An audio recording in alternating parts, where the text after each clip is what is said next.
Drones! Casey Neistat! Yeah! Why do I got a drone? It's not a video about a drone. It's going to be a video about Threadripper versus Ryzen 7. Okay? So stick around for 2 seconds. Going to say, somebody emailed me, was like, you want to check out a drone? I thought it was a toy, but it shows up. It's actually pretty cool. It went like 70 feet in the air.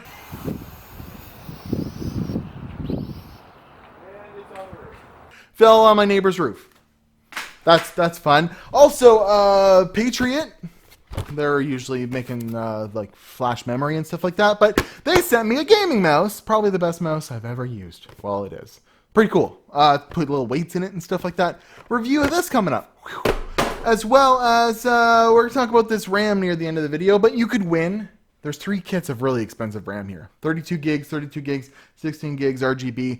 Super cool stuff. So stick around to the end of the video, and we'll talk about that again. I know I keep beating you over the head about it, but you know what? I need some help with the channel, because recently I had my freaking whole life just... I know it looks like things are kind of regular around here, but a lot happened this week where I lost a bunch of my camera equipment, a whole, paycheck, most importantly, and I lost a dear friend, Threadripper Jones. My favorite computer build so far. It was in a Thermaltake case. It looked so awesome, and I had to give it back. Now, I ripped as much hardware out of it that was mine that I could, and I just got rid of it out the door, but I wish I would have, had some time with it, because I was going to water cool it. I actually had Alpha Cool. Is like literally that day were sending me a whole whack of stuff to water cool the Threadripper, and I was like, hold on, don't do it, and I got him to switch up some of the parts so that we can do it in another build, another thing, a whole other thing. So I actually even got a really awesome case coming from Enermax. Don't look, I know they sent me a shirt, but they don't pay me off. They just, they're a pretty awesome company, actually. One of the best coolers for Threadripper anyways. They're sending me this Equilance case, a really high-end case that's supposed to be like dead silent. It has some tempered glass, really good for water cooling. We're probably going to do a build in this with the water cooling parts. So that's freaking awesome. So this video is going to be about my farewell to Threadripper, my final thoughts on it. I did a lot of benchmarking. I used it as my main editing rig for the whole time, almost the whole time I had it. And I have some things to say about the state of computers right now and whether or not Threadripper is worth it, whether or not it was like a really good platform to use, and what it compared to maybe Core i7, Intel stuff, Coffee Lake, as well as it compared to Ryzen 7. So I had to transition back to my Ryzen 7 1700. It was it was the desk PC here. It's back downstairs. I had to switch everything around, and it took me a couple days, like a day or so to get, or 2 days to get it like back to where I like to video edit with. I had some issues with Windows installs and stuff. I had to I finally got it all working really good again. It overclocks to about 3.9 gigahertz. It's got a really nice AIO in it from Enermax. And some NVMe drives, 32 gigs of Crucial Ballistics, actually the black stuff here. It's got a whole kit of this in it, running at 2933. And I gotta say, I barely notice a difference from Threadripper with 16 cores, 32 threads, moving on over back to the Ryzen 7 1700. Now, that's crazy because it has half the cores, but in relation to computing like last year, when most computers, if they were high-end, were Core i7s with 4 cores, 8 threads, now we're pretty much at the point where high-end computing is, the minimum's going to be 6 or 8 cores, 16 threads. Doubling that, I gotta say, doesn't actually do much for the common man. In video editing, I'm a power user. I'd have my video editing program open. I'd have Photoshop. I'd have Adobe Lightroom, like maybe 4 or 5, 10 Chrome browsers, some screen recording software. Maybe I'd have my Elgato hooked up to it. Maybe I'd have, some things running in the background, so some processes and stuff like that. Maybe I'd be benchmarking games. All of it was like lightning quick, instantaneous on the Threadripper. moving back to Ryzen, the 1700, it's not like I'm like, holy geez, this is slow. It's not. It's awesome. Now, you might say, well, Core i7's better for gaming. Yes. And Coffee Lake just kind of goes to show that AMD's paving the way for higher core counts. And in a few years, I'll probably have a completely different opinion. And maybe it will be a huge benefit to have Threadripper, have 16 cores. But, unless you're doing weird stuff like this, like... I was, doing crazy benchmarking. Just like this doesn't have any like real benefit. This is just for bragging rights. I was actually 14th on this list, I think, at one point. But the high-end Skylake X chips have knocked me off my pedestal. But with my 1950X, my Threadripper running at 4.2 gigahertz, 4.25 gigahertz, I was able to fire strike and get insane. I think I'll be on this list for a while. At least in the top 100 here. Firestrike Physics, Timmy Joe there, 31,678 points. That was a lot of fun, but that's just fun.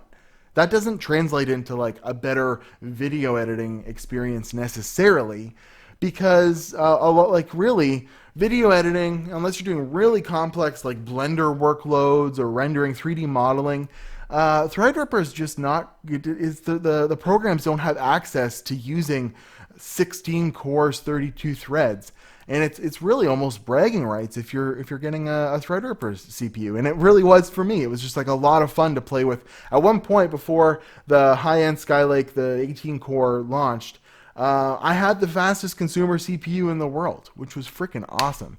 Did things like, I got to benchmark on CPU-Z here, and 4.23988 megahertz. Like, I was able to validate that score. That's so fun. So many fun things, like running Cinebench. Super fun. Watching the Cinebench run in complete in 9 seconds and getting a score of 3,500. I actually think the highest I got was 3,600. This is all fun stuff, but at the end of the day, having this insane of a PC is almost just for bragging rights at this point, unless you are a very high-end professional, maybe working with like Red Weapon camera workloads in 8K. Maybe you need Threadripper or like the 18-core Skylake X chips. Or maybe you're doing some deep learning stuff. But for the average consumer at home, Threadripper is huge overkill when Ryzen 7 is actually sort of overkill to begin with. This goes way back to a video. It's like one of my higher viewed videos. Like it's got like 50 or 60,000 views, where I could, was just ranting about why do we need so many cores. Well, that's because doing that will make it so programs can take advantage of these in a few years. Having 16 cores will just kind of be like a regular old thing, and we'll have some really awesome programs that can take advantage of it, and maybe some games that can take advantage of it. But right now, I think 8 cores is the sweet spot. Ryzen 7 is the sweet spot, and I'm going back to it. I have no regrets. And as long as you have a pretty good GPU in there for video editing, like a Ryzen 7 1700 or, whatever, and you overclock it to 3.8, 3.9 gigahertz, and you have, a modern GPU in it, even like a 1050 will work. But I have a GTX 1070 in there, and it's just, I actually don't notice, and something might have something to do with I don't have my 4K camera anymore. I'm using my cell phone actually to record this in 4K still, but maybe those files would have been a little bit heavier to edit with. But for the most part, I gotta say, hats off to AMD. Not only did they release an amazing product that's pushed the envelope in Ryzen 7 and all the even Ryzen 5 1600, like that's super awesome. It made Coffee Lake happen, but they actually made this even higher core count consumer stuff come out that will push the envelope and really make it so that in a few years we have some insane games, some insane platforms. I think there's going to be a paradigm shift that by like 2020 you're not going to be able to use like your Core i7 2700K anymore, because it's going to be too slow. And going on right now, if you're still rocking an early Core i7 and you have a decent GPU, you probably don't see the need to upgrade, but it's going to happen in the next little bit. to where, by like 2020, you're really going to want to be upgrading because you're going to notice games are chugging and, new things are chugging and some next generation stuff's really going to tax the hardware. So I'm at Watch Timmy Joe on Instagram and Twitter. My final summation for Threadripper was, it was like a really fun experience. I had a buttload of fun with it. But being a high-end, power user of computers, who's video editing, who's gaming, doing benchmarks, running an Elgato through, doing video capture, doing a whole whack of stuff, I don't actually notice that big of a downgrade going from Threadripper at 16 cores back down to my Ryzen 7 1700 at 8. And that's a good thing, I guess, for now. So pretty cool stuff. If you like my content, if you want to help me out on the channel, I have a GoFundMe, okay? We're almost at $700 raised towards my $1,500 goal. And the whole idea with this GoFundMe was, I don't just want your money. If you contribute, there are prizes to be won. If you donate at least $5, you could win one of 5 Timmy Joe t-shirts. I'm not wearing one, but they're pretty cool. I've been wearing them the last couple of videos. Really nice, high quality t-shirts. But t-shirts, yeah, whatever. Computer hardware is what you guys want. $25 or more gets you a chance to win this, up to $50. If you donate $50, you could win this 32 gig kit of Crucial Ballistics, 2666 memory. And if you donate just a little more, $75, you'll be entered in to win this 32 gigabyte kit of 3200 megahertz speed RAM from Ballistics. And that's almost a $400 kit of RAM. And you give me $75, and you have a pretty good chance of winning that set of RAM. So check out links in the description to the GoFundMe, and it helps the channel. But if you don't have any money, or maybe you just can't donate at this time, what will help me is if you go and watch my videos, take your ad block off, whatever, share my videos, but just watch them is all I ask. And watch like a minute of them. Maybe it's not something you're interested in. Hear me out for a minute, and if you don't like it, turn it off. But that view or that thumbs up, like the video, that stuff always helps me out. And I've started a Discord, so I've got a Discord set up. So Watch Timmy Joe, and I'll put a link in the description or whatever the name of the Discord in there. That's a chat room basically. You download the Discord software or the app on your phone, and we're gonna have a channel where we're all talking, all the Timmy Joe fans, and we can talk about computer hardware. We can talk about all kinds of fun stuff, and I will be active and reply to you guys in there. And it's a lot better than just commenting or Twitter, because it might be immediate. I'll try and get on there as many times throughout the day to talk to you guys as possible, which will be pretty cool. So Discord set up, go check that out. But yeah, GoFundMe, all that good stuff. But as for Threadripper, I keep pressing the wrong button. I gotta say, that was the funnest, the most fun I've ever had playing around with a computer processor. I had the chance to play with the fastest consumer, processor available for, well, it was, for like the month that it was. And I plan on, doing some more content that mimics stuff like that. But from now on, from here on out, we got to go back to basics, and I'll try and do some Ryzen content that, maybe a full-on overclocking guide from start to finish with Ryzen would be nice, I think, for some of you guys out there. Maybe help you out with some of your memory overclock issues.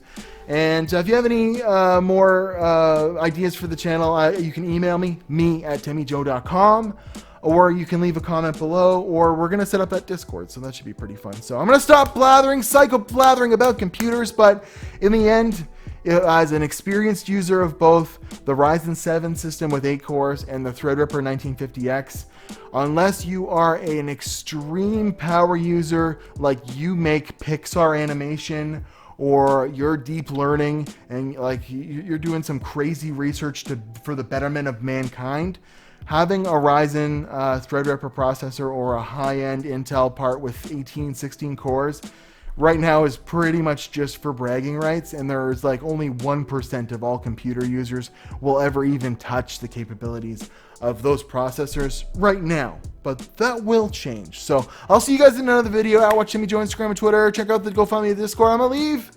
Bye.